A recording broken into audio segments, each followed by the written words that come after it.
Hi, welcome back to PÖFF TV. My name is Johanna Kristina and we're here right in the heart of the Black Nights Film Festival. Today we have an amazing guest joining us who is behind the A Cry for Me film. So let's give a big welcome to Annina Juuso. Thank you. Hello, how are you? I'm very good, thank you so much. Yeah. Really cool. So let's move to the questions. I firstly wanted to ask, what inspired you to make this movie? Was it some kind of personal experience or some event that happened, or? Well, we started with the idea of the film with the main character, Sanni, who is in the throughout the. She was a big part of the whole process, and we had been working on writing things previously together, and because of her Karelian background, she had come across this person who was creating crying courses or lamentation courses back in Finland, and she really wanted to take part in one, and it turned out to be much deeper than she was expecting at first, and very spiritually nourishing as well. So we decided that we wanted to kind of capture it, but in a safe environment where every single participant is willing to be so open. And it turned out really nicely, yeah. Okay. Oh, really cool. But how did you come to meet Pirkko? And what was she like as the subject of the documentary? She is a very, very strong character, and I really respect her. And we still talk quite often. She just calls me up sometimes, and we're just how are you? And stuff like that. But she's a very strong woman who has had a very long and arduous life, having to live it as a child of war through the Second World War in Finland. And I feel like I've learned so much from her and her outlook on life as well. You know, being so vulnerable in a part of Finnish history where many people just were not that willing to show their emotions outward. And yeah, I think we really learned a lot from her. Mm-hmm. But how did you meet? Sanni, my friend, who was a big part of the writing process, she went to one of our courses and then introduced us. Oh, okay, so it was like that. Yeah, and we directly started discussing the whole process of possibly doing the documentary, and she was, of course, naturally kind of hesitant because the courses themselves, you have to feel very safe, and everyone kind of has their own emotions on the line. But we were able to thankfully come to a safe compromise, and it turned out I'm very happy with that. Oh, okay, really nice to hear. But how common is the tradition of lamenting in other traditional communities across Finland? It's very, especially in Finland, the lamentation tradition, it's mostly comes from those who had to evacuate from Karelia. So within Finnish traditions, it's not really, it doesn't exist, but it comes from those communities back in Karelia, whether it was or now is in the Russian part or still the Finnish part. But it's very much their tradition, and we really wanted to kind of also Pirkko as a person, because she comes from there and has that in her family tree, the tradition has been performed by her relatives and everything. Mm-hmm. So that's why we felt comfortable approaching it, because if it was just, some Finnish people, it doesn't really feel authentic in a way at all. Do you think these tragic events that have happened, that the focus are more on mental health thanks to those events, or?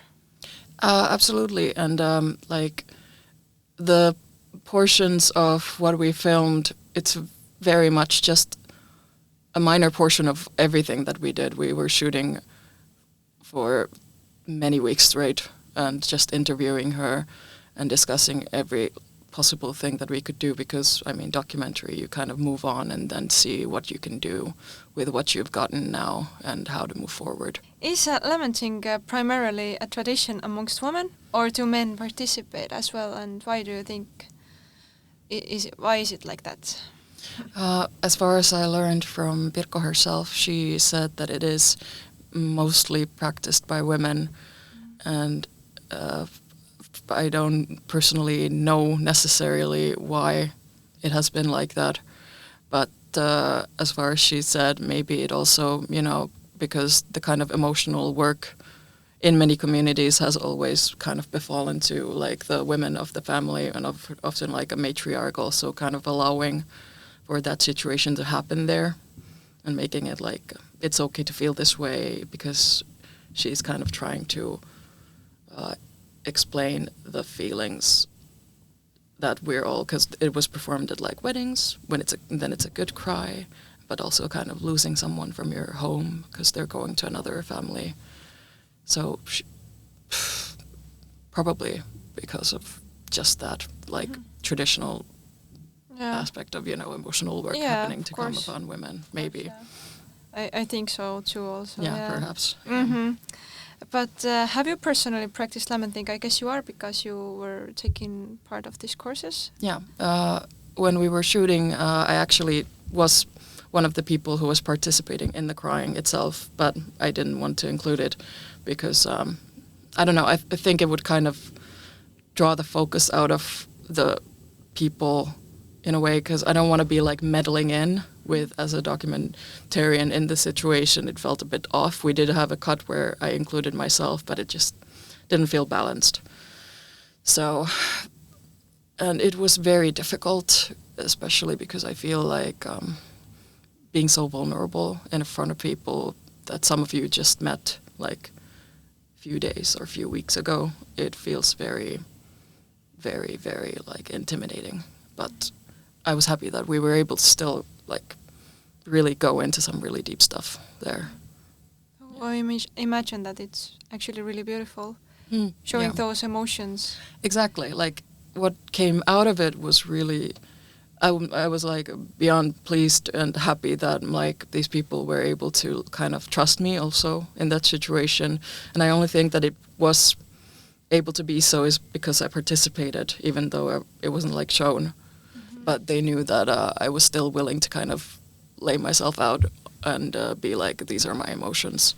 So I was very happy that it all was successful in that way. Yeah. And very grateful to everyone who were so willing to do that. Yeah, I'm really happy for you too. Thank you. What was the biggest challenge with this film? Probably merely just scheduling and the kind of usual things. Time constraints, of course, and of course budget and everything. But I feel like because the characters were very invested in participating, I didn't have many issues with them. It's just the usual things, I think, just time, budget, and that. Nothing specific or anything. Not really. We were, of course, as Sunny was talking in one of the parts, she said that she was a bit sad that she wasn't able to come to like a conclusion during the course. She felt like she wasn't able to kind of write a cry that she was happy with in that situation. And then she rewrote it many times over before we filmed the last part in the woods. But that may be the only thing, like besides the usual film things, I think. Yeah. Okay. But as a filmmaker, where do you draw inspiration? Like from family, friends, nature? Films, of course, affect a lot. But I feel like the most I get inspiration from is from nature, of course, as well. But often the things that happen to be a part of this as well are like my own complexes, kind of what's inside my head and what I'm like thinking about, what's bothering me and why is it bothering me.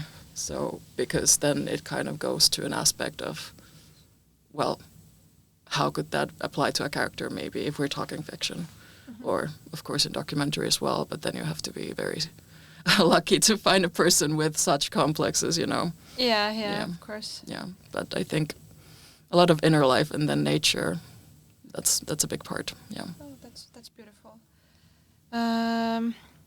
And what are your plans now that the film is completed? Do you have any next projects coming, or do you want to explore this topic even deeper, maybe? Or I'm hoping to make I'm hoping to at least some point be able to make like a personal documentary on Pirkko herself, because I think there have been tries that have been made. Like there are some where she kind of performs cries in some documentary parts from like the early 2000s already, because she's been doing this for a very long time.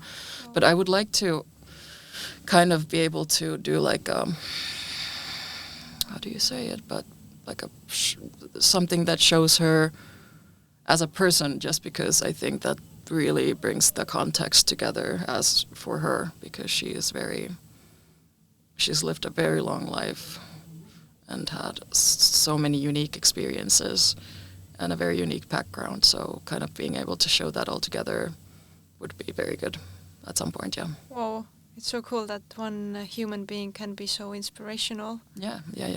I mean, she's very, very encouraging and very, very like lovely overall. So I'm very grateful to have met her, yeah.